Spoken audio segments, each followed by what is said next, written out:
On April 14, 2012, San Joaquin Delta College and the Stockton chapter of the Japanese American Citizens League officially dedicated the Elizabeth Humbargar Tolerance Garden and the Elizabeth Humbargar Counseling Center, located on the campus of Delta College at the Lawrence and Alma de Rico Student Services Building. The event included visual displays and a video presentation, along with a formal dedication conducted out in the garden area. Good morning. My name is Christy Agari, and I would like to welcome and thank all of you for attending this ceremony in honor of the dedication of the Elizabeth Humbargar Tolerance Garden and Elizabeth Humbargar Counseling Center. Elizabeth Humbargar was a humanitarian, an educator, and as Alex Breitler of the Record coined, a freedom fighter. We are here today to remember, recognize, and pay tribute to a true freedom fighter of Japanese Americans in a time when there were none. Before we start, I would like to ask Reverend Yukiko Motoyoshi to give the invocation.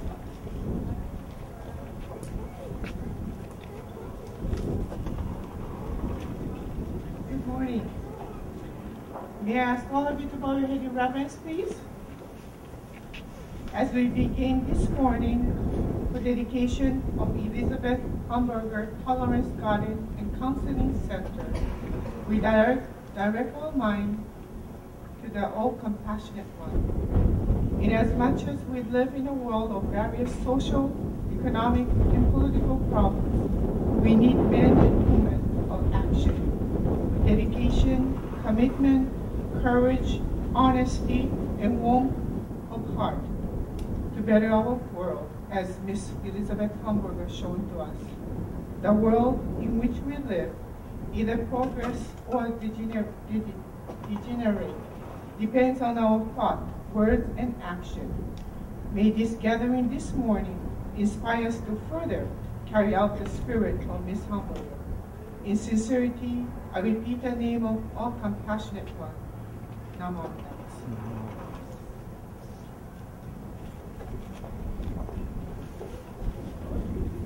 Thank you, Reverend. Can I ask you all to stand as we say the Pledge of Allegiance?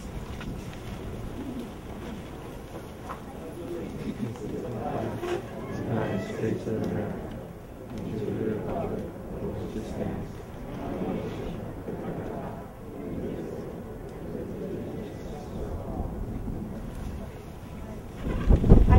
I'd like to take a brief moment to thank some dignitaries who are here today. David Unruh, the Northern California, Western Nevada Pacific District Governor of JACL, Kent Higashiyama, the French Camp JACL President, and Brian Kanagawa, the Lodi JACL President. Thank you for coming. I would like to introduce Dr. Kathy Hart, the San Joaquin Delta College Acting Superintendent President, who will tell us about the Elizabeth Humbargar Tolerance Garden.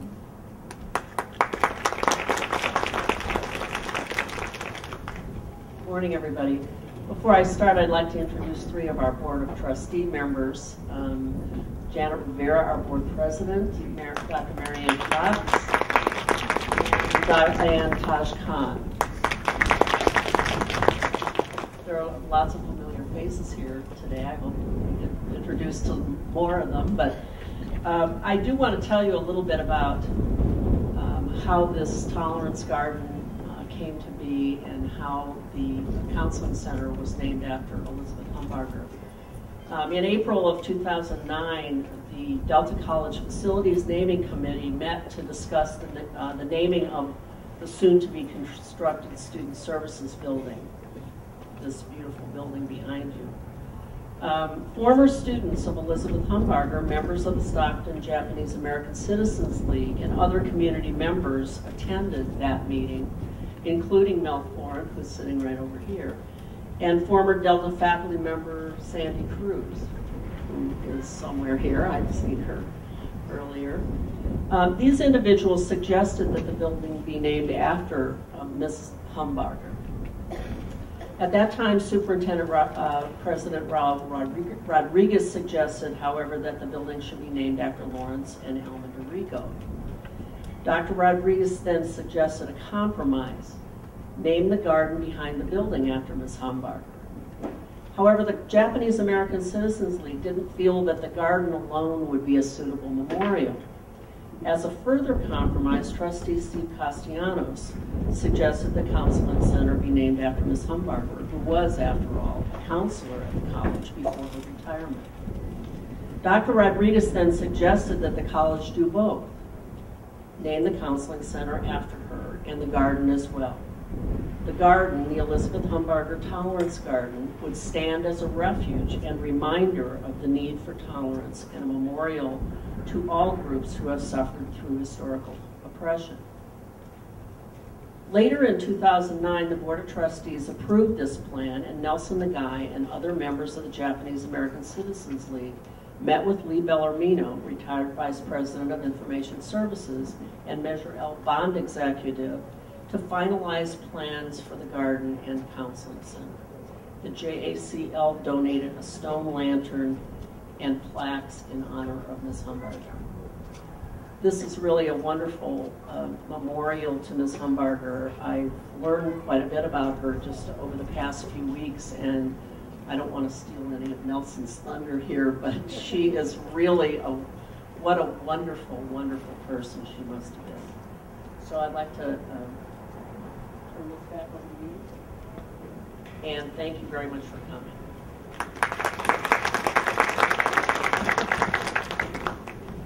Thank you, Dr. Hart. Next, Mr. Nelson Nagai will give us some history of Elizabeth Humbargar. Nelson Nagai is a retired professor of Delta College and a former president of the JACL.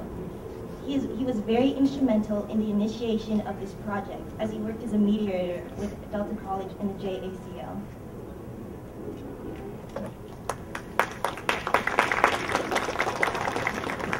I have two qualifications before I get started. First one is, I'm not an expert on Elizabeth Humbargar. Sandy Cruz, who's a retired instructor at Delta College, she's up there. Ashley's done a lot more research on Elizabeth than I have. So I'm using some of the information I got from Sandy. And the second thing is, I think every community has somebody, like a hero like Elizabeth Humbargar. She just happens to be ours. So let me get started. For 70 years, Japanese American families have been telling the story of Elizabeth Humbargar and her sister, Catherine Rovetta. Many of you today had them for teachers, so you know their story and how much they mean to the Japanese community in San Joaquin County. Ms. Humbargar was the only teacher my father, Kansan Guy, ever talked about. And he told me that Ms. Humbargar wanted me to go to college. This is a person I never met, as a child. But Ms. Humbargar wanted me to go to college. My next door neighbor, Kunso Fred Nakagawa, retired and enrolled in a community college to study English. Now, when I asked my Uncle Fred why in his late 60s he decided to go back to school, he told me that Ms. Humbargar told him to improve his English 50 years before. So who is this person whose deeds and words are remembered by her students 50 years later? Okay, who's this person that wanted me to go to college? And who's this person that earned the love and respect of the Japanese American community in San Joaquin County? So to quote some of her students, Barry Psyche described Elizabeth Humbargar as a charming person whose facial features seemed perpetually etched in a smile. She encouraged the Japanese students to get involved in school and go to college. She gave shy students confidence. She gave neglected students attention. Grace Uehara remembers how Elizabeth Humbargar coached her in speech when she was banned from the Stockton High debate team because of her race. What I remember about Ms. Humbargar is my first JACL scholarship luncheon, she was a keynote speaker. And she shook my hand. And she had a very firm grip and she wouldn't let go. And she looked me straight in the eye. And she had a very steady gaze. It's almost like I couldn't help but look right back at her in her eyes. And it was really uncomfortable. and she talked to me, and I listened. And I too came under her spell. And I understood why so many students could never refuse her. So let's talk about Elizabeth Humbargar. Okay, first of all, Elizabeth Humbargar obviously was a caring person.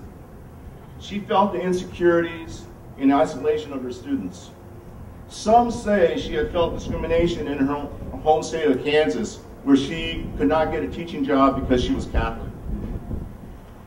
When she saw students at Stockton High struggling with English because they came from immigrant backgrounds, she started a special English class for foreign students in 1930. She was a pioneer in English as a second language curriculum. She wrote some of the first ESL textbooks in the United States. Delta Counselor Clarence Louie told me his mother, remembers going to Stockton Adult School and having Elizabeth Humbargar as a teacher, because Elizabeth Humbargar at night taught cannery workers how to speak English. The Humbargar sisters were also high school club advisors. Elizabeth was the advisor to the Japanese club from 1931 to 1941. Catherine was the advisor for the Filipino club at Stockton High. Another of her former students said that they took up the causes and concerns of the students to the faculty and the principal. Their goal, which was quoted in the Garden Tackle, that's the Stockton High yearbook, was to acquaint the Oriental students with other student groups. The Japanese club became one of the largest groups at Stockton High. And more importantly, the Humbargars encouraged the Chinese and Japanese clubs to work together through joint talent shows and graduation dances. Secondly, Elizabeth Humbargar had conviction. She knew the concentration camps for Japanese Americans were wrong and wrote letters of support to get her students out of camp. So many letters that the FBI put her on their subversive list. Elizabeth's student Tom Tanaka was afraid that his car would be confiscated. If he tried to sell it, he would only get 10 cents on the dollar. So Ms. Humbargar sold it under her name and got full value and gave the money to Tom. When the Japanese students were imprisoned in the Stockton Assembly Center at the San Joaquin County Fairgrounds after the outbreak of World War II, the Humbargar sisters went to the Assembly Center every day. They trained student teachers like Jim Doy, who taught in a horse barn with desks made out of sawhorses and planks. Dr. James Doy would later become the Dean of Education at the University of Washington. The Japanese seniors at Stockton High were able to graduate in 1942 because the Humbargar sisters convinced the school board to grant them credit for the work that they did in the Assembly Center schools. Elizabeth even arranged for UOP's Tully C. Knowles to proctor the final exams of Stockton College, now San Joaquin Delta College students, and UC Berkeley students in the Assembly Center. When the Japanese in Stockton were sent to Aurora, the Humbargar sisters went to the train station to say goodbye. Elizabeth told one of her students, Tsukasa Matsueda, who was one of my professors in college, war is between governments and not people. And he never forgot her kindness. Lastly, Elizabeth Humbargar had strength. She withstood the criticism and hate aimed at her for defending her students. At the end of the war, the Humbargars opened their homes to returning students and their families. They asked Actonians to hire the returning Japanese and to rent them homes. Sometimes they lent money. They petitioned Congress to stop the deportation of Japanese, and they campaigned to overturn the law that prevented Asian immigrants from becoming naturalized citizens. These actions resulted in many threats, prank phone calls, hate mail to the Humbargar sisters. Some say she was forced out of her job at Stockton High. The harassment did not deter Elizabeth Humbargar at all. She left Stockton High in 1946 for Stockton College, which is now San Joaquin Delta College. She taught ESL classes at Delta for 23 years. She became a counselor for foreign students. She founded the International Students Club in 1948. She continued to open her home to students and house a student from Japan every year. After 44 years of teaching, Elizabeth Humbargar retired in 1969. And so for us retired teachers, that's strength. 44 years. The Japanese American Citizen League established 2 scholarships in Elizabeth Humbargar's name. One for an American high school student of Japanese descent, and one for a foreign student studying English at Delta College. In 1978, the Emperor of Japan awarded Elizabeth Humbargar the Order of the Sacred Treasure, 4th class, for her work on behalf of the Japanese living in the United States. The Japanese American Citizens League raised funds for Elizabeth and Catherine's trip to Japan. Their former students, Dr. James Tanaka and Lieutenant Colonel Barry Saiki, arranged a reunion for the Humbargars with their students living in Japan. Sadly, Elizabeth passed away in 1989 and is buried in the Catholic cemetery in a simple grave. It has been 70 years and 3 generations of Japanese Americans have told the unheard story of a true American hero. Elizabeth Humbargar has impacted every Japanese family in San Joaquin County in some way. We are here today because we feel this impact. We are living in a time when Americans are becoming more intolerant.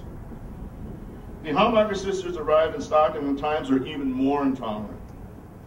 I can't help but believe that if teachers today try to do a little bit of what Elizabeth Humbargar did for her students, the schools would be better. And I can't help but believe if more people would stand up for what is fair, like Elizabeth Humbargar, Americans will get along better. Hopefully, Elizabeth Humbargar's story, this garden, the counseling center, will inspire the next generation to do more, to achieve more, and give more to our community.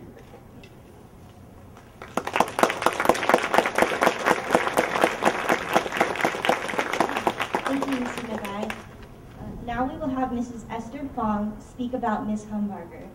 Esther Fong was a former student of Humbargar who motivated her to become an educator as well.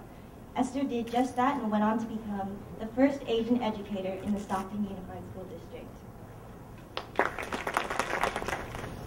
Thank you.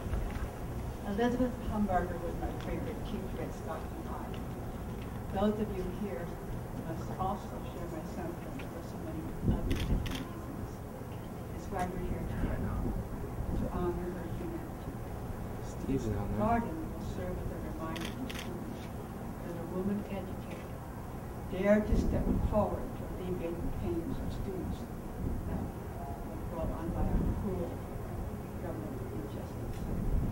One day, she asked me if I planned to go on to college, and I said, yes, but I don't know what to study. She mentioned Esther. I think that you would make a wonderful teacher. I said, I thought of that, but that's not possible. I don't know of any other Chinese teachers. No one will hire me, and right now I just can't deal with rejection. This was in the 1940s, when our government sent Japanese Americans to detention camps. She said, you never know unless you try. We'll talk about it again. We did. Again and again. And so, I'll leave a secret plan. I graduated from Stockton High in 1946. The following year, I saw her at Stockton College, and I told her that because of her encouragement, I decided to major in elementary ed and plan to get my teaching credential. Again, my question was, who will hire me? She said, I think you might remember, tut tut, I think. The times have changed. You must be an optimist. Jokingly, I said to her, Ms. Humbargar, Carl Sandburg's definition of an optimist. I don't know where I'm going, but I'm on my way. She laughed, patted me on the shoulder, and went on her merry way. I graduated from San Francisco State in June of 1950 and began my teaching in September for Stockton Unified as district's first wonderful Asian American educator.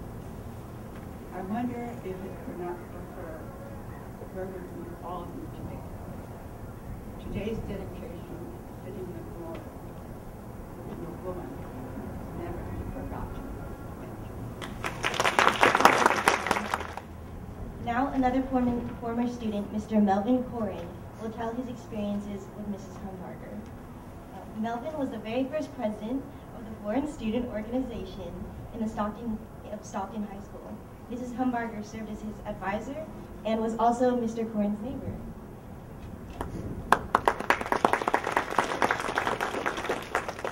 Thank you. I just want to say a few words. A lot has been said already about Miss Humbarger and the fact that she was, I think, a saint. And she brought to the world, especially Stockton, a feeling of unity, people getting along together. And I have just a few words to say about my relationship with Elizabeth Humbarger. Elizabeth Humbarger, her sister Catherine, their mother, and often a student or students were our backyard neighbors, sharing a very low fence, so we had a lot of relationship. My brother Hillard and I were attending Stockton High School, where Elizabeth taught English and Catherine attempted to teach me mathematics. Although I was aware that Miss Humbarger was helping the Japanese children, I didn't actually assist her, but my brother Hillard, on occasion, helped her take books out to the fairgrounds. My involvement with her came after she helped those who were returning from the camps, because Elizabeth did not sit on her laurels. She found another good cause in the 1960s when a great many foreign students were attending Stockton College, the forerunner of Delta, and she organized the Foreign Students Association. With this organization, she protected the students' rights, helped them maneuver through the system, attended to their social needs, and obtained funds for them when needed. Elizabeth was a tireless worker for these students, I know, because I had the pleasure of being president for 1 year and observed it firsthand. In closing, I want to say how happy I am to have voiced my support for Elizabeth at the naming meeting for this lovely garden and counseling center. And also for this opportunity to say these few words about my friend, the hero, Elizabeth Humbarger. Here's a picture of me being president.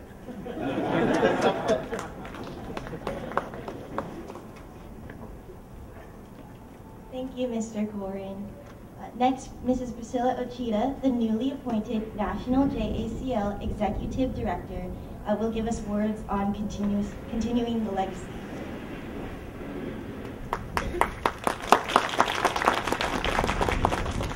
Thank you.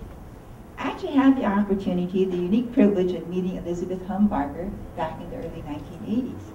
Patrick Johnston, who was then the Assemblyman for Stockton, and I think he's standing up there, introduced me to her.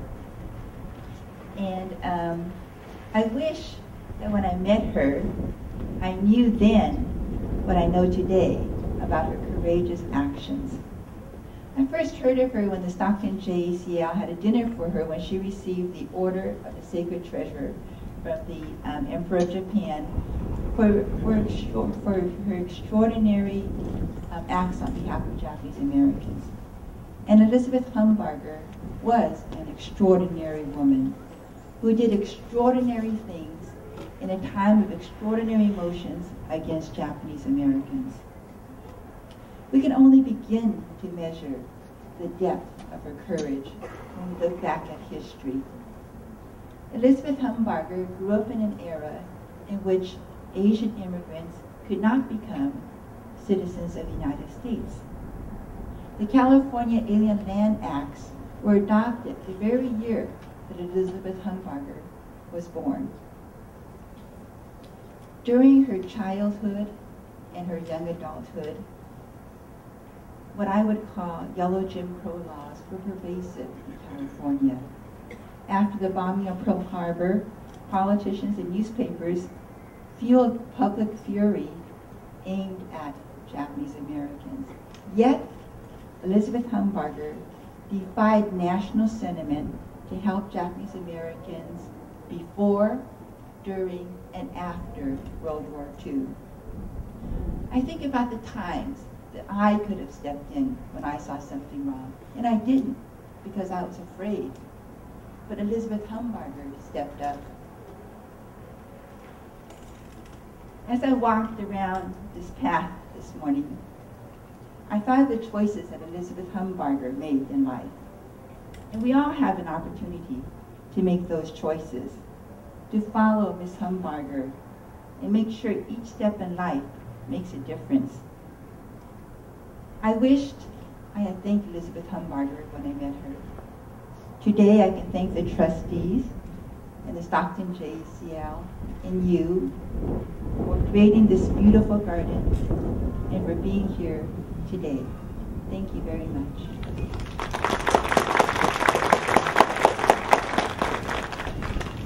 Thank you, Ms. Ochita. Now we will have Mr. Steve Sue, the Stockton JACL president, who was heavily involved with the success and completion of the Garden and Counseling Center.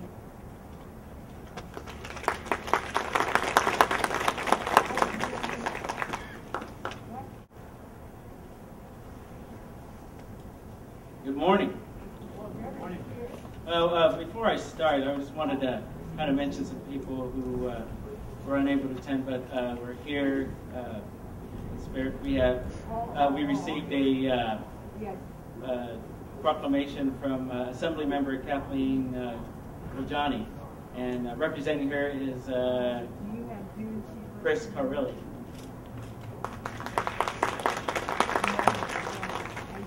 And here we go.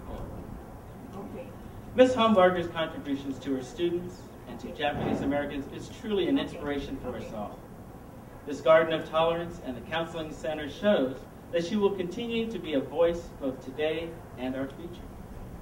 Now, if you look around at the counselors, the Board of Trustees, and the support staff here at Delta College, you can see each of them have a dedication to assist their students to continue to grow and motivate and guide them in their dreams and to follow their path. Or as what I heard from Deborah Louie, follow their passion. Well, all of us here can make a difference to teach tolerance not only to our children, our grandchildren, or for some of us great-grandchildren, but also to those around us. Remember, there is no age gap to talk to each other, and really, we're not that old to listen. If we can learn anything, it's that the power of one person can make a difference, and that's what truly inspires me most about Ms. Humbargar's work and dedication. It does show me that I still have much to learn on my path. I wanted to thank you on behalf of our members of the JACL and the staff and faculty of San Joaquin Delta College for being here today. The work of all who were involved, from those who proposed the garden and center to be named after Ms. Humbargar, and the work it took to bring this dedication to this point. It was the personnel and the volunteer hours that helped bring this together. The reward I see is seeing everybody here attending the event. Thank you.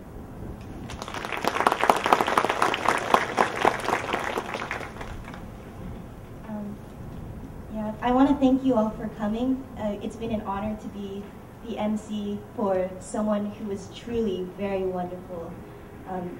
During a time when minorities had very little opportunity, educationally, professionally, and economically, Ms. Humbargar would encourage students to reach for higher education. She would encourage them to become doctors, lawyers, engineers, and architects. People like Don Hisaka, who credit his success as a world-class architect to Ms. Humbargar.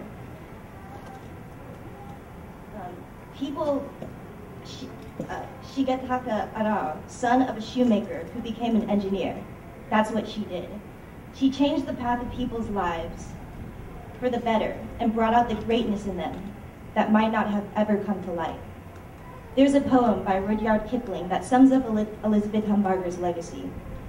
If you can keep your head when all about you are losing theirs and blaming it on you, if you can trust yourself when all men doubt you, or being lied about, don't deal in lies, or being hated, don't give way to hating. If you can force your heart and nerve and sinew to serve your turn long after they are gone, and so hold on when there is nothing in you, except the will which says to them, hold on. Yours is the earth and everything in it. Elizabeth Humbargar always kept her head, trusted her moral compass, but most of all, served her turn long after they were all gone. Miss Humbargar, I hope the heavens are yours and everything in it. I would like now to invite you all to a reception and view the video upstairs. Please also visit the counseling center upstairs and come down into the lovely garden. Thank you all for coming and enjoy the day. Please have a safe trip home.